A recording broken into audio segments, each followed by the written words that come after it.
Well, folks, I was out the other day counting my pumpkins, and I accidentally broke this one right off the vine. That's a little pie pumpkin, and it's green, and I don't know if it's going to turn orange, so we're going to make a pie out of this today. So you just stick around, and we'll show you how that's done. Okay, friends, now I told you I was going to make a pie out of this pumpkin, and I'm going to. Now, the original recipe for this comes from the Little House on the Prairie series of books, and I'm going to try and stick to the recipe as the original recipe as much as possible. I'm just going to peel and take the center out of this green pumpkin and slice it hopefully into what may resemble some apple-like pieces. Now, if you have pigs or goats or whatever and you don't want to try this recipe, you can feed your green pumpkins to your cows. As a matter of fact, back in the old days, before grain, and grain was for people, it wasn't for so much for animals, except occasionally oats for horses. But mostly people fed their livestock through the winter. They would give them hay and stuff, but it was much easier to grow things like turnips and carrots and stuff. And they would do things, I think this was more of an England practice, but they would do things like, they had things called swede cutters. And what a swede is another name for turnip. And what it was a kind of a block with a multi-bladed cutter, and you would put the turnip on the block and you would just bring the handle of the multi-bladed cutter down and it would cut your turnip into slices, and then you would feed that to your stock. Now, I'm going to tell you, I've given a lot of pumpkin and a lot of apples and turnips and turnip greens and all kinds of things to my animals, and that's why my calf never made it to 10 months or to past 10 months old. For the simple reason is he got so spoiled that we couldn't even turn on a light at 4 o'clock in the morning and he'd start mooing thinking it was time for treats. You can grow things like pumpkins and turnips and carrots for your stock. Now I'm just going to show you how these look like slices, kind of like slices of apple. Anyway, we will be back when I'm going to be putting this pie together. This is not going to be enough for a pie, so I'm going to have to cheat and add apples. Here we have our pumpkin slices. A friend of mine brought me over some apples from their trees last week, and I've been saving them for just such an occasion. Now look at these apples. These apples have not been sprayed. They're totally organic. Aren't they beautiful? We don't need the spray, folks. What did Joni Mitchell say? Give me spots on my apples, but leave me the birds and the bees. I'll be back when I have a bowl of apples and a bowl of sliced green pumpkin. Okay, folks, we have enough green pumpkin and apple slices to fill a pie plate. Now we're going to make the sauce. Now, since I can't follow the recipe that I wanted, we're just going to have to make this a new kind of pie. So we got a 1/4 cup of cider vinegar. Now it's got to be cider vinegar because that's what's going to give the pumpkin its zing. And we're going to put in about a heaping tablespoon or so of cornstarch. So 2 tablespoons of cornstarch, a pinch of nutmeg. We're going to put in a teaspoon of cinnamon. All right, maybe a tablespoon. Cinnamon. Cloves are really strong, so we're just going to do a pinch of clove powder, and so is allspice, and we're going to do a pinch of ground allspice. We're going to take this cornstarch, the spices, and this cider vinegar, and we're just going to whisk them together. Kind of looks like cocoa. Now remember, your cornstarch is going to thicken this. So let's have a little taste. Wow, that's zippy. Mind you, there's no sugar in it, so we've never made this before. So we're winging it, and you're winging it right along with me. All right, so we've got our kind of chocolate milk type mixture here, and we've got our pumpkin and apples. Now I'm just going to pour this all over the apple. Now, I don't know how many apples and slices of green pumpkin I have here. I know it's a 50-50 mix, but what I did is I just kept cutting up and peeling until I had enough to heap up into a nice pie plate. I'm just going to put this in the fridge to kind of marinate in the seasonings and the vinegar. Okay folks, here we are, we're back. Got my pie shell already, and these have been in the fridge kind of marinating in the spices.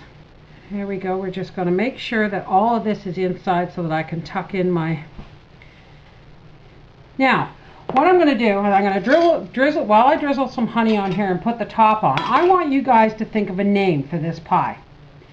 Alrighty, I'm just going to put about, I don't know, 3/4 of a cup of honey.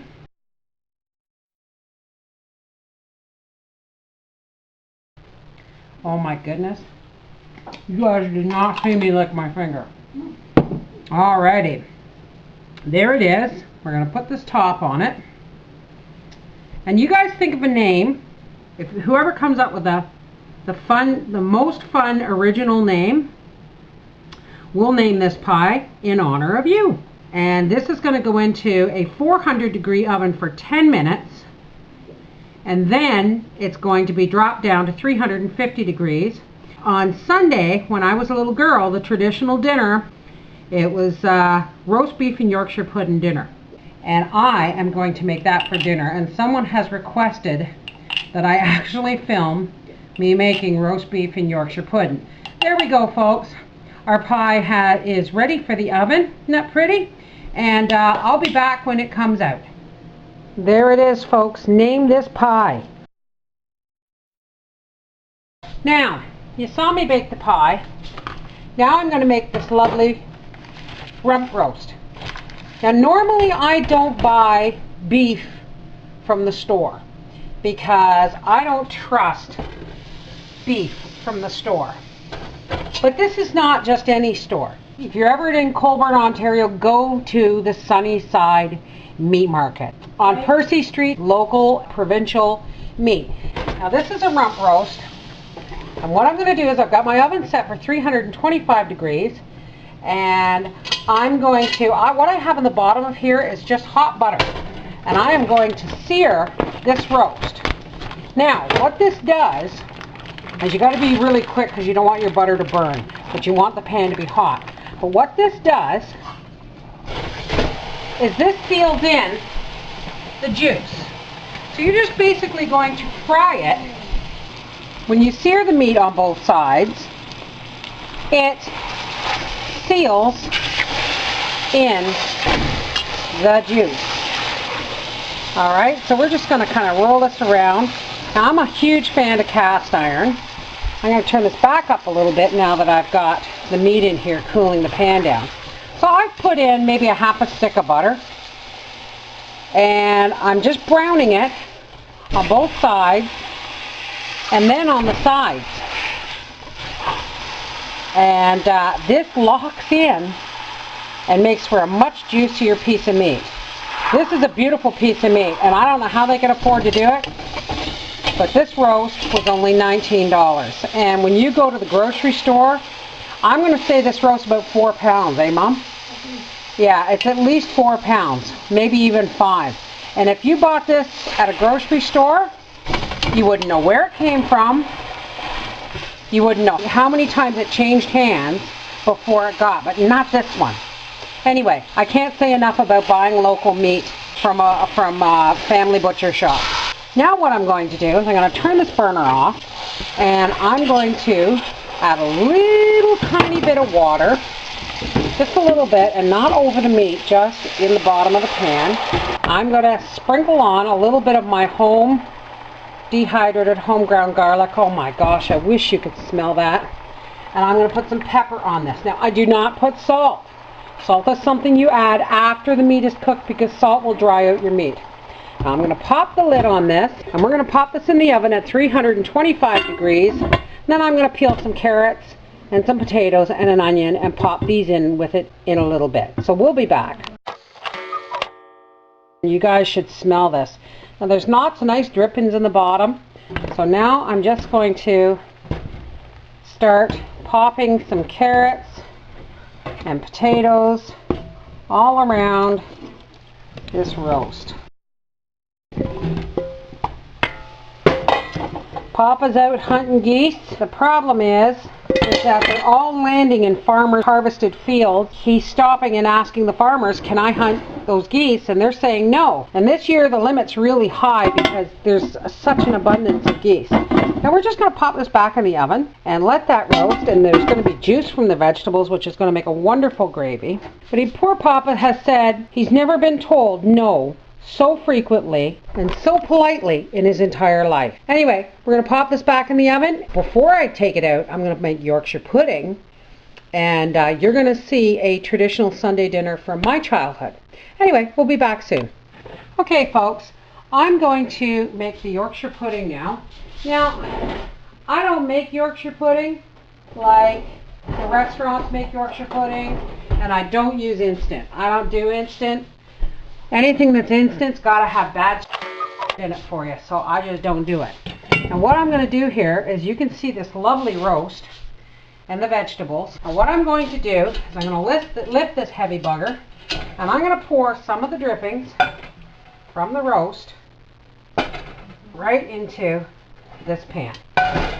This is just a casserole dish, folks. I'm going to put this back in the oven to continue to cook. Now, as you can see, I have my pot of home canned green beans here. And here is my roast drippings.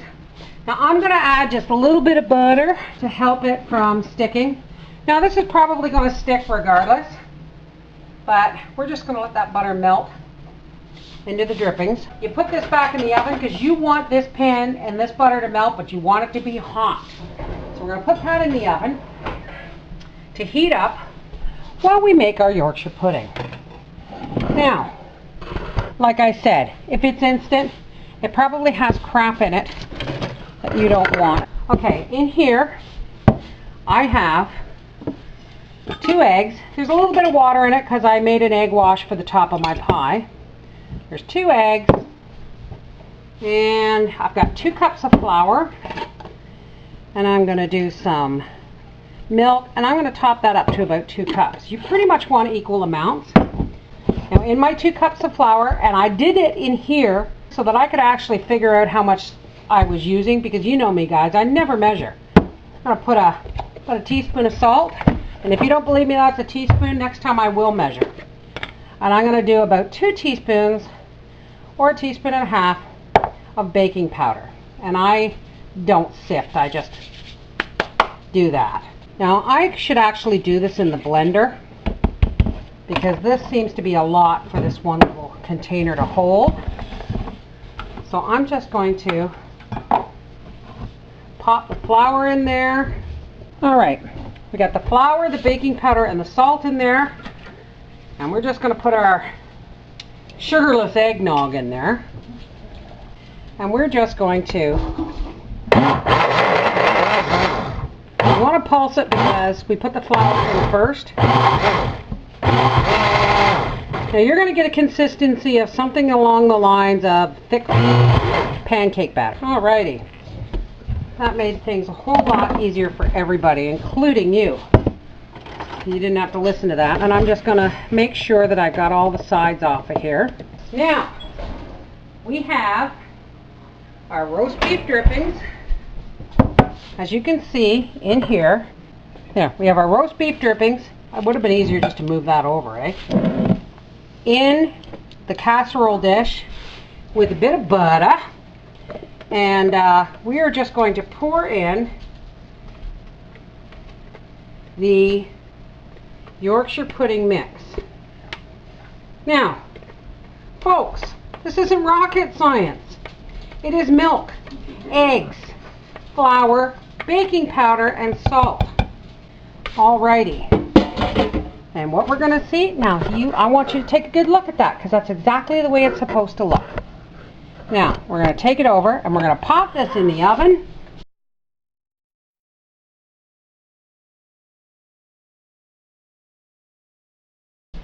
And this is going to come out spongy and thick. And my goodness, when you have that with some roast beef gravy, You're going to send your stomach to heaven and your taste buds south. I shit you not. I kid you not. We'll be back. Okay, let's take the Yorkshire pudding out of the oven because it's ready.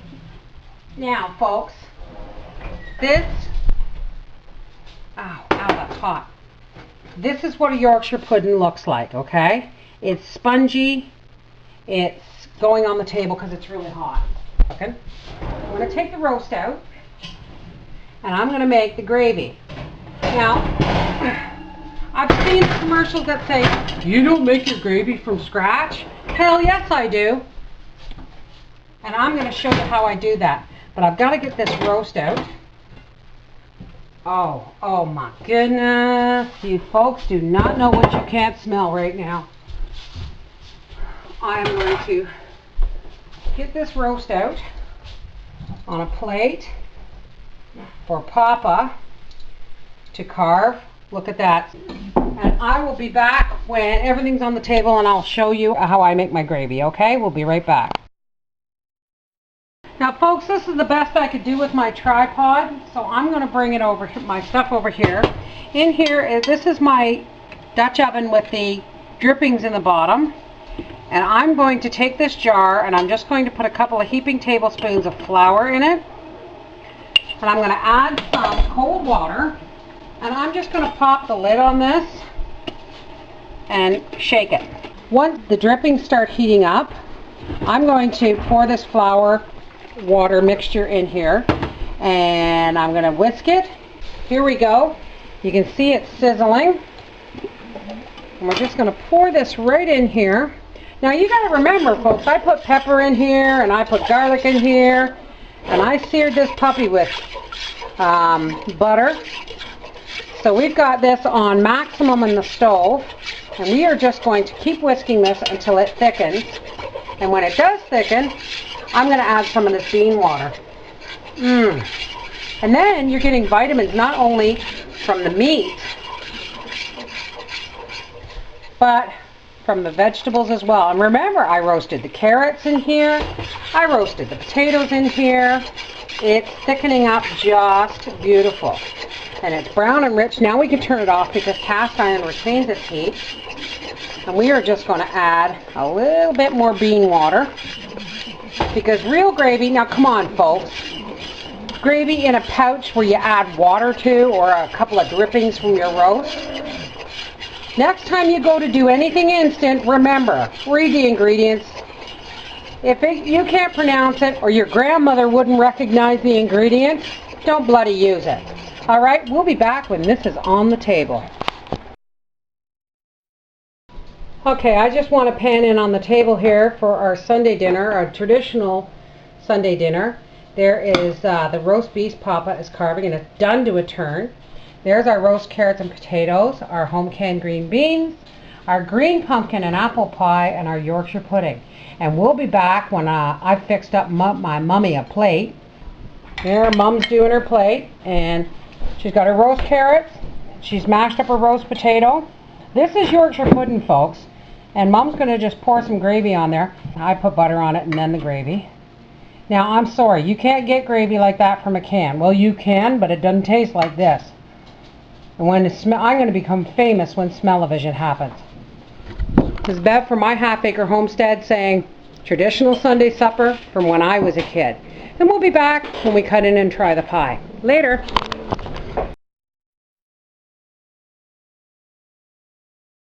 Anyway, folks, this recipe of Yorkshire pudding comes from Yorkshire, England. And they used to have a saying that he who eats the most pudding gets the most meat. And that was to encourage people to eat the Yorkshire pudding first. Because what they would do is they would make these big slabs of Yorkshire pudding.